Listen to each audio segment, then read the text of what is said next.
Let us start our chapter number 9, the living organisms, characteristics and habitats.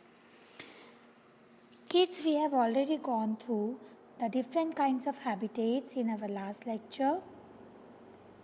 Today we are going to learn from,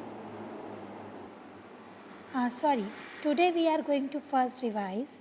We have seen these different types of habitats in the last life class. I hope you have done the tick mark of all the important contents.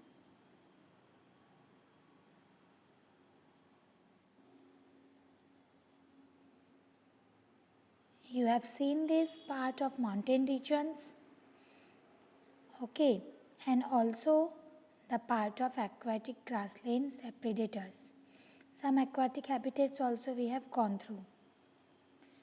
Now, here we are coming to the topic characteristics of organisms, but we were left with the topic of ponds and lakes. Let us see that now. Have you seen plants growing in ponds, lakes, rivers, and even some drains? Go on a field trip to a nearby pond, if possible, and try to observe the kinds of plants that are seen. Observe the leaves, stems, and roots. Right? So, children, you can find that some of these plants have their roots fixed in the soil below the water. Can you see that?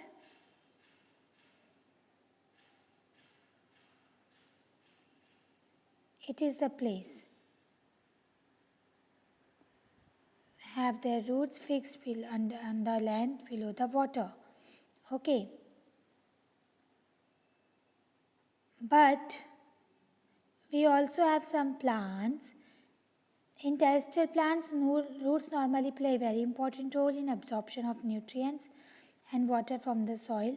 However, in aquatic plants, roots are much reduced in size and their main function is to hold the plant in place. So children, here you can see their main function is to hold the plant in place. Right? Instead of just being and getting water. So the stem of these plants are long, hollow. Though in terrestrial plants they have the characteristic, they have the feature that they fix on the land and there is no risk of water to flow away. But in aquatic habitat, the water plants can flow away with the water. That is why it is needed to keep it fixed. The stems of these plants are long. This is the second feature, children. Stems of these plants are long, hollow and light. The stems grow up to the surface of water while the leaves and flowers float on the surface of water. There are some aquatic plants are submerged in water. All parts of such plants are under water and some of these plants have narrow and thin ribbon like leaves. So this is all from up to this part. These are the features of aquatic plants, children. You should do underline and keep it with you so that you will know that what we have seen. First is that their roots fixed in the soil below the river. Okay, the main function is to hold the plant in place. Stem of these plants are long, hollow and light. It can grow up to the surface of water. Some aquatic plants are submerged in water. All parts of such plants are underwater. Some of these plants have narrow and thin ribbon-like leaves. These can bend in the flowing water. In some submerged plants, leaves are often highly divided, through which the water can easily flow without damaging them. This is what actually the main features of the aquatic plants. Now we are moving towards the features of aquatic animals. And the first animal that we have to see is the frog. Frogs usually live in ponds. They can stay both inside the water as well as move on land. They have strong back legs that help them in leaping and catching their prey. They have webbed feet which help them swim in water. So, children, frogs can stay on both the side inside the water as well as move on land. And they have strong beak by which the legs that help them in leaping and catching their prey. They have webbed feet which help them swim in the water. And we have discussed only a few common features of the animals, children. This is not only for all the animals and the animals here. We have seen the features of frogs only. Okay, and only a few common animals. We have discussed the features of fishes and the aquatic habitat. There are very wide variety of plants in our surrounding, children.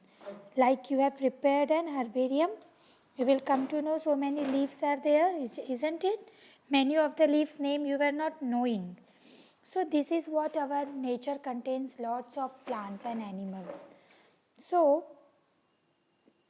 we will have to think about it, and then only we will have to think how they are surviving.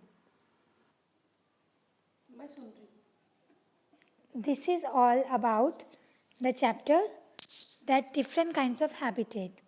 Now here we have to start the characteristics of organisms.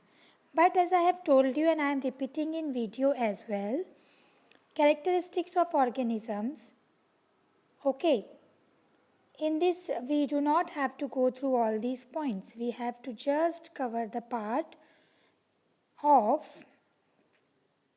stimuli. Do all organisms respond to stimuli? This part only will come and all other remaining characteristics have been deleted. So let us start with this part. How do you respond if you suddenly step on a sharp object like a thorn while walking barefoot? Children, you will just suddenly move your leg. Okay, you will move your foot and you will be having a pain of that pinch of that thorn. How do you feel when you see or think about your favorite food? You feel like mouth watering and you feel like you want to eat that. You suddenly move from a dark place into a bright sunlight. Suddenly we have to close our eyes, isn't it? Your eyes shut themselves automatically for a moment till they adjust to the changed bright light. In this way, in our surroundings, many processes are taking place, many actions are taking place, and because of these actions, we respond. See, your favorite food, bright light, and thorn. In these situations, all of us respond immediately to such changes, and changes in our surroundings that make us respond are called as stimuli. So the changes in our surroundings that makes us respond to them are called stimuli. So do other animals also respond to stimuli? This is the case of human being. So all of you underline this definition of stimuli. The changes in our surroundings that make us respond. For example, by mistake, if you are touching a hot vessel, suddenly you will remove your hand. And if you fall down suddenly and got a injury, so you will feel pain and cry. So these are all the response for the actions because of the changes which has happened in your surrounding. And all these responses are called as stimuli. So this has come to the part of the human being. So children, other animals also respond to stimuli. Let us observe the behavior of some animals when food is served to them. What happens when you suddenly serve food to the animals? Don't you feel that they come and start eating it very eagerly? Do you find them suddenly becoming active on seeing the food? When you move towards a bird, what does it do? The birds just fly away. How they know that you are coming towards them? Wild animals run away when bright light is flashed towards them. Similarly, cockroaches begin to move to their hiding places if the light in the kitchen is switched on. So can you think about all from these examples that because of the actions the animals are also responding? Yes, children. You can have some more examples of the responses about the animals. Children, you will finding that if the car or vehicle is coming, the dogs who are crossing the road, they will stop. If you will show the food, the other animals are coming to you. If there are, means you may have some actions or response of the animals, you can see for certain actions or activities of human being or yours or something which is happening in the surrounding. If the weathers are cloudy, animals start moving towards some safer place. So this is what all happens in case of animals as well. Now we comes to the third part. First we have seen the responses on human being. Then we have seen the examples of responses of animals. Now let us think, do plants also respond? Let us try to find out it with some example. Flowers of some plants bloom only at night. How they know it is night? They feel the surrounding darker and they feel it is night and they bloom. In some plants, flowers close after sunset, and in some plants like mimosa, commonly known as touch-me-not, leaves close or fold when someone touches them. So these are the examples, children, because of the changes in the surroundings, someone's touch, some actions, plants also show different behaviors. Like for explaining the plant change response, here is a wonderful activity given to you. Place a potted plant in a room a little away from a window through which sunlight enters. Sometime during the day, continue watering the plant for a few days. Does the plant grow upright like plants out in the open? Note the direction in which it bends. Children, you will try to find out that plants will start to move towards the sunlight. They will start growing towards the light of the sun. It is not growing upright. This may be in response to some stimulus that because they are at the darker place, they want to move towards the light to prepare their food. So from here, can we conclude that all living things respond to changes around them? Yes, not only human being, not only animals, not only plants. Every human being respond to the changes which is taking place in their surrounding. So this is all what they respond to this change stimuli, respond to the changes that we have seen in this part. So by this topic, children, here the chapter is over. I have told you I will discuss the last topic also of the chapter. All these remaining things are deleted. Okay. So the PDF of this chapter will be shared with you on Wednesday. Along with the worksheet, I will share with you the PDF also. And you will have to go through this and note it down in your notebook. Okay. So that after the vacation we will have only one day to just revise the topic.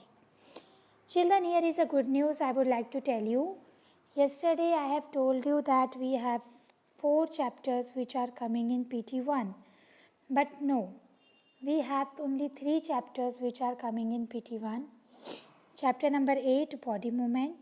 Chapter number 9, living organisms and their characteristics. You can see here. And also chapter number 10, motion and measurement. I am repeating once again, your syllabus for PT2 are 3 chapters. Chapter number 8, chapter number 9 and chapter number 10. So, now let us start chapter number 10 also. As I have told you in the next video, I will be finishing the chapter number 9 and will start chapter number 10 as well. So here is the last chapter of our periodic 2 syllabus, motion and measurement of distances. Children, you know that Once the Paili and Bujo were doing a general discussion in the class about the places they had visited during the summer vacation. Someone had gone to their native village by a train, bus, finally by bullock cart. One student had travelled by an aeroplane also.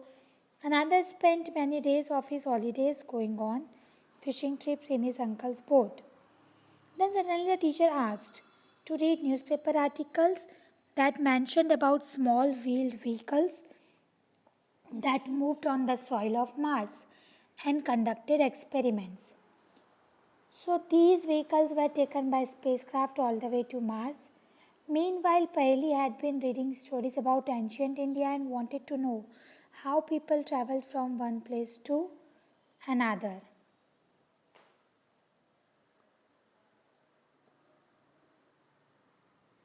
So here you can see these are the questions which comes in the mind about how the people were traveling during the ancient times from moving from one place to another. Let us see some story of transportation. But children, let me clear you with this thing. This story of transport is deleted from the syllabus. Means the questions will not come from this part. I am repeating. Story of transport part is deleted. Long ago, people did not have any means of transport. They used to move only on foot and carry goods on their back. Later on, they began to move to use animals. Children, so you will come to know that long ago, people were not able to use any kind of vehicles. They were moving by their foot and carrying their goods on their back. Later on, they started using the animals for transportation. For transport through water routes, boats were used from ancient times, and to begin with, simple boats where simple logs of wood were used, which had a hollow cavity is there. Later on, people learned to put together different pieces of wood and give shapes to the boats. These shapes imitated the shapes of the animals living in water. And you know why they give them the shape of the animals living in water? Which kind of shape the boats are having? You can see boats are having such kind of shapes, and this shape is called as streamline shape. Isn't it? The shapes of animals living in water. So those shapes are streamlined which help them move in water easily. So they were making the boats also in the same shape. After that, invention of wheel made a great change in modes of transport, and its design has improved over thousands of years, and they were using animal to pull the carts that moved on these wheels. So it is these designs was improved thousands years ago, and it was a great invention which was helping people to get there, which was helping people to move. Until the beginning of the 19th century, people still depended on animals, boats and ships to transport them from place to place. The invention of steam engine it led to the development of new means of transport. Railroads were made for steam engine, driven carriages and wagons. Later came automobiles like motor cars, trucks and buses, and motorized boats and ships were also used as means of transport on water. So the early years of 1900 saw the development of aeroplanes, and these were later improved to carry passengers and goods. Electric trains, monorail, supersonic aeroplanes and spacecraft. These are some of the contributions of the 20th century. In figure 10.1, it shows some of the different modes of transport. Now place them in the correct order. We can see from the earliest modes, are there any of the early modes of transport that are in use today? So let us see figure 10.1. First of all, they started using bullock cart.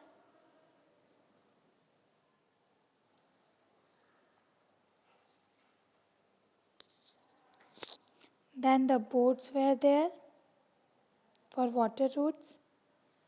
Then the cycle has been invented, which also we are using now. Then buses, trains, and last aeroplane. In this way we can arrange them in the order of their use.